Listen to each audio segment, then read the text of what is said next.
dinástica e como o Filipe II ainda tinha dúvidas, mandou que o exército invadisse Portugal e nós temos 60 anos juntos, agregados à coroa de Espanha. Não era um país do mesmo país, era o mesmo rei e dois países diferentes, dois estados diferentes, e durante esses 60 anos mantivemos no Oriente uma posição de estabilidade, porque já tínhamos um grande conhecimento da região e todos os recém-chegados, nomeadamente os holandeses e os ingleses, não conheciam nada da região. E, portanto, Portugal manteve-se. Contudo, a partir de 1640 nós temos muitos problemas. Portugal, de repente, viu-se abraços de uma guerra que durou quase 30 anos com Casté, com os espanhóis, mas uma coisa ainda mais grave. Tivemos contra nós a maior força do Ocidente, que era o Papado. Roma não reconheceu Portugal. O nosso rei, Dom João IV, não foi reconhecido pelo Papa. E durante 28 anos, o facto de termos o padroado do Oriente abriu um apetite, um súbito entusiasmo missionário por parte de outros chefes, outros reis, que queriam servir-se da desculpa, como o rei de Portugal não era reconhecido, eles podiam mandar para lá bispos e nomear e abrir missões. É uma forma de controlar e de ganhar espaço de manobra numa região. E durante estes 28 anos, Luís XIV, como sabem, o rei de França, que se considerava o mais forte monarca católico que a Espanha encontrava-se em queda, cria em Paris uma coisa chamada Mission Étrangère de Paris, que é um instituto religioso que visa enviar para outras partes do mundo missionários que desenvolvam funções com autorização papal de fomento, evangelização, difusão e conversão dos gentios, isto é, dos não crentes. E o que é que acontece? Por todo o Oriente, durante esses 20 e tal anos, aparecem uns senhores que vinham como nós somos os vigários apostólicos do Santo Padre e vamos tomar conta da vossa missão. Eles não estavam à espera, contudo, que os portugueses já lá estavam há 200 anos e que os padres portugueses tinham uma relação quase familiar com a população católica. E a população católica era católica porque era portuguesa, porque não havia outros católicos. Como atualmente. Eu há uns anos fui à Birmânia, numa região no interior, entreguei o meu passaporte na entrada do hotel e o homem, um birmanês, disse: "Ah, você é português?" "Eu também sou." "É português?" "Sim, sou católico, sou católico." É assim, nós como ser-se português e ser-se católico é sinónimo, ainda atualmente na Ásia, tanto mais que os vietnamitas, quando se referem à religião católica, referem-se ainda atualmente, depois de terem lá estado os franceses 80 ou 90 anos, como a religião dos portugueses. Nós não sabemos o potencial, enquanto potência histórica que somos aos olhos dos asiáticos, o potencial que Portugal pode ter e poderia ter se tivéssemos ideias, governantes com ideias minimamente arrumadas e sistematizadas no que diz respeito à medicina. E de repente chegam os senhores franceses, chegam os padres franceses, vigário apostólico, nomeado por sua santidade o Papa, para representar. E foi uma guerra tremenda em todo o lado. Uma guerra que durou quase 200 anos entre as missões portuguesas, o povo cristão e os enviados da propaganda, que é o instrumento, o instrumento que depende diretamente do Papa para nomear vigários apostólicos. Candidataram-se os franceses, como se podiam ter candidatado outros, mas eventualmente os franceses pagavam, portanto iam eles.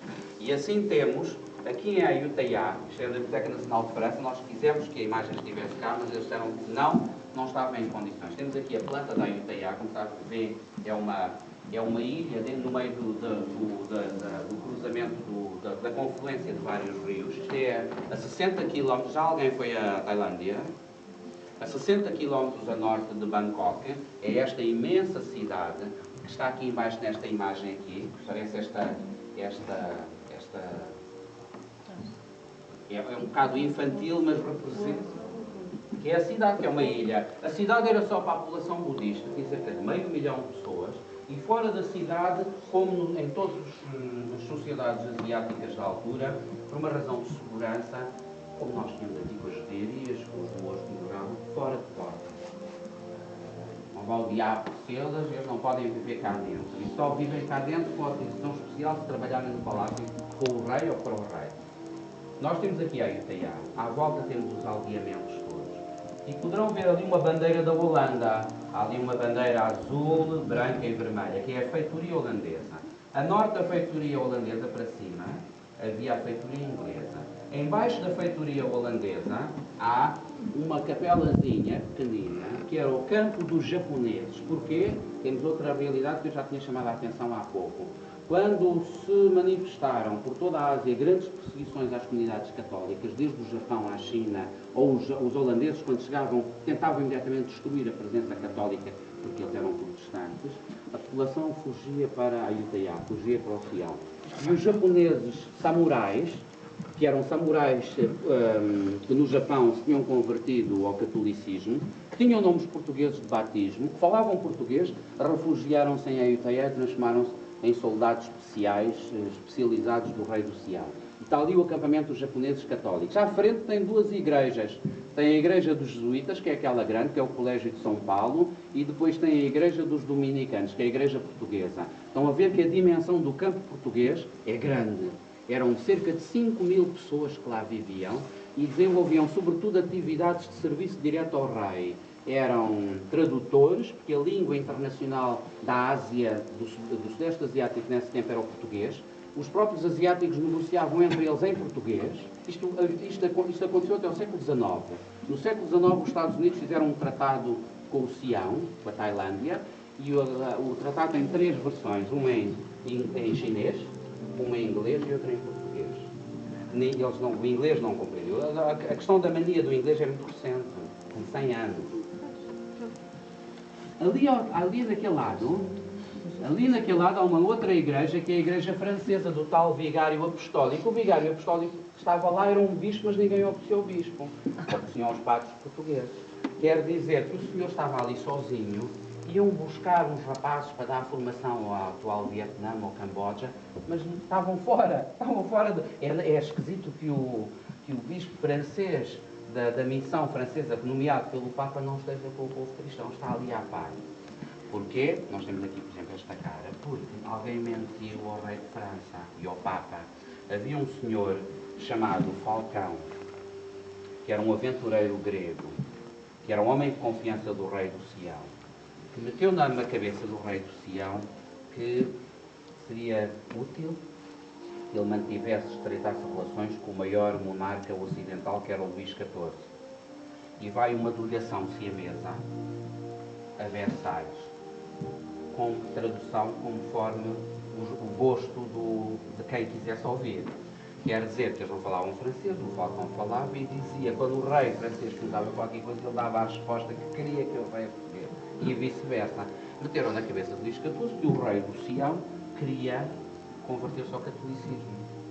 E o embaixador, temos aqui a carta dele, encontrou um representante português em Versalhes, que era este senhor Salvador Taborda, Portugal, e estava aflito. Nós viemos à Europa, vamos falar com o Papa, mas agora vamos voltar ao Sião e eles querem que nós voltemos para o Sião com 3.000 homens armados, que eram franceses, iam para lá no exército francês para ajudar o rei do Sião a combater o seu próprio povo, porque o rei queria ser católico e o povo não queria. É um bocado isto, estamos a brincar, estamos a simplificar, foi o que aconteceu. E deu-se uma revolução no Sião, que mataram o rei, mataram o tal grego, os franceses foram corridos, a chamada Revolução de Sião de 1688, e os padres franceses foram corridos do Sião, ficaram lá só os portugueses. E nesta luta, os portugueses católicos tomaram partido contra os franceses e contra os católicos.